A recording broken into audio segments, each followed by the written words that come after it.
All right, so we're gonna fight this guy. This guy's not so bad. I do find this guy kind of irritating, just like the swapping between him and Sobek. There's just a lot of time where you're not doing a whole lot. You know what I mean? Like you just kind of, I don't know. I don't like bosses with downtime, which is one of the reasons why I don't like Vesper either. And admittedly, I will say some of the new bosses that are coming out, like a lot of the newer bosses actually are having a lot of this built-in downtime for no reason, which is like it's eternally irritating to me. I don't know about you guys, but I just don't like it. It's nothing. I mean, the bosses aren't inherently bad. It's just not a mechanic I enjoy playing against. It's just having to wait around for them to do stuff. Um, but yeah. So anyway, here we're going with this team. I don't have ice coverage. It's a running joke on this channel at this point. But yeah, I don't have ice coverage, so I'm running with her. We're not using Xiao just because I can't be asked. Um, and I think running so we get some there's some buffs here. So one of the stunning is good apparently on this boss. I'm just taking stunning in here. But the best team for this is this team anyway, just because no one else is using Dialyn. Like Dialyn is for me, I pair her mainly with Yishuan. So if I'm not using Yishuan, Dialyn's going back with Ye Shunguang. Um, But yeah, so anyway, the point being is that I'm also kind of trying to figure out what to do here about these buffs. None of these are tailor made for Dialyn specifically. This one isn't bad, right? Because there's one attack agent, which means we get 20% crit damage. We lose out on this electric damage bonus, but we also, for attack agent specialties, they get another, after an EX or an ultimate, we get another 30%. So this gives us 50% crit damage. Okay, so that's one buff.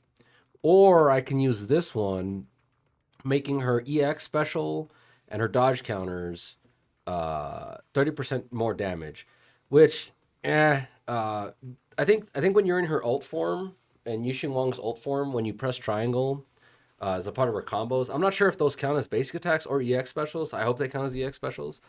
I'm pretty sure they do. I don't know why they wouldn't, but Wuthering Waves does that a lot, where it's like, hey, this person's ult deals resonant skill damage. It's like, okay, thanks, I guess. But anyway, so there's that. So I'm pretty sure this one's better just off of that. And not to mention, Dialyn has 97% crit rate, so having her hits do a little more damage is not bad either.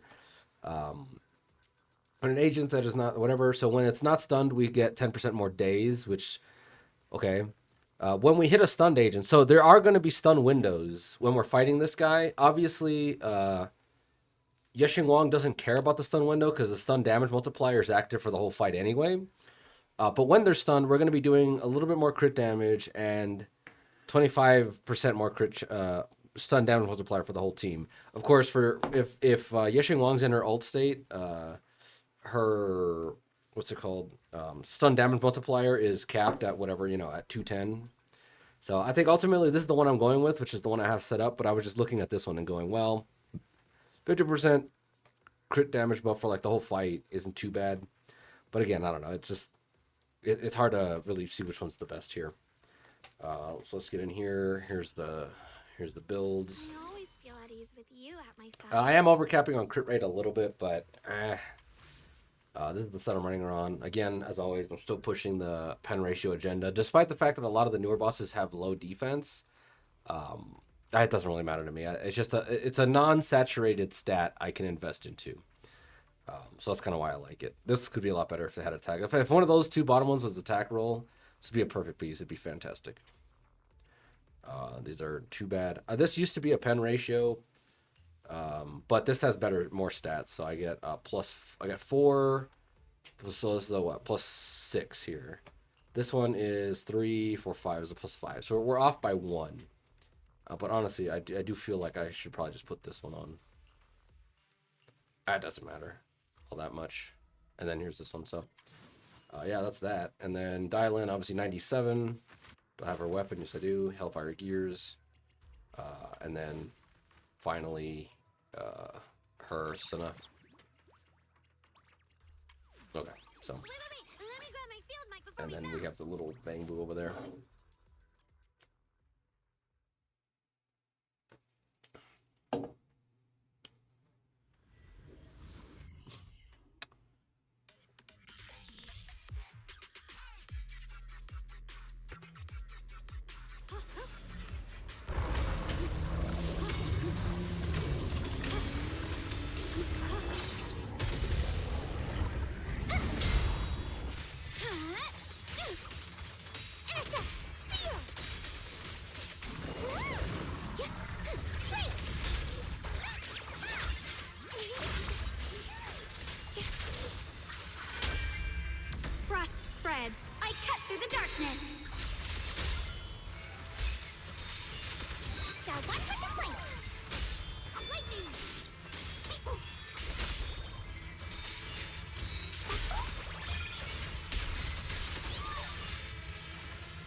What was that?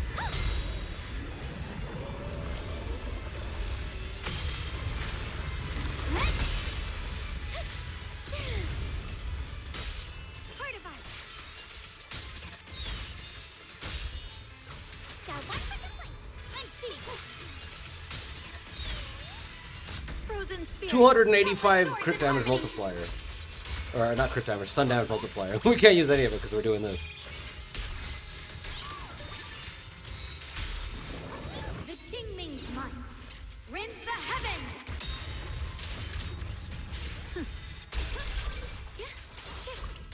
Ultimately, if you ask me, I think that's how they're going to balance out Ye Shunguang in the future. It's going to make other units, like they can capitalize on higher stun damage multipliers. Like her, she has a stun damage multiplier for the whole match. Other units in the future, they're probably just going to have them have like higher ceilings. I keep forgetting to activate that.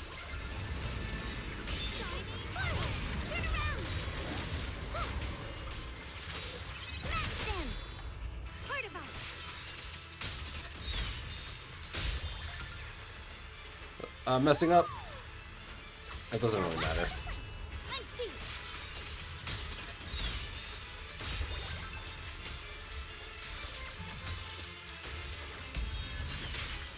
Getting back up. Radiant cloud. Split the heavens.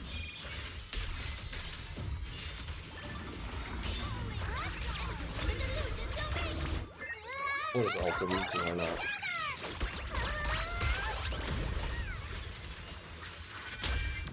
Is this? I rise to the night sky. Did I apply the? I didn't have it. Oh, actually, I did. Yeah, there was a few mistakes in there, but you know, just a little bit of extra. What's it called? Tightening up the rotations and not not getting. I swapped over to Ye Shunguang and then I was like, I panicked because like I swapped back on accident. I went one too far and I was like, and there's a cooldown. Like when you swap off a character, there's a cooldown before you can swap back on them. So I had to kind of run around a little bit. I should have done something other than nothing, but yeah.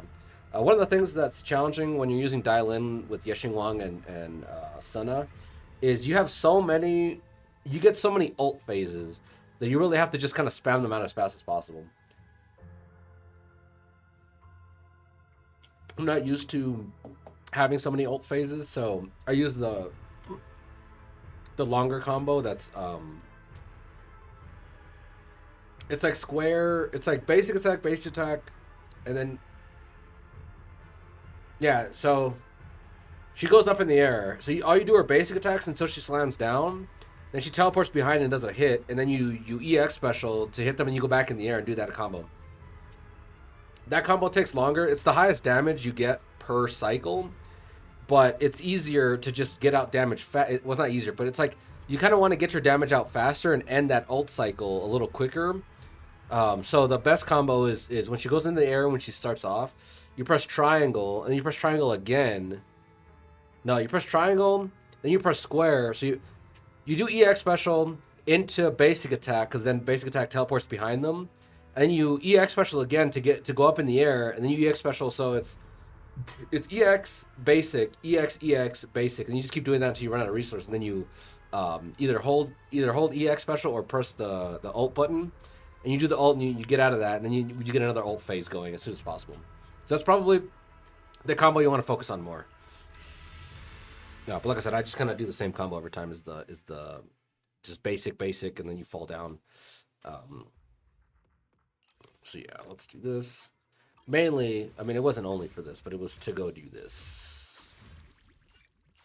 Like I said, I'm like 70% sure we're not going to get it. Here, I'm 20 away. I got 3 days to get 21 summons. That's a lot of summons. I don't know if that's going to happen. But anyway, that's it for today. I was holding off to see if I could get lucky and get her weapon, so I could just come do this one with her weapon. But we'll do this one anyway, even though I don't have her weapon. So yeah, I'll see you guys in the next one.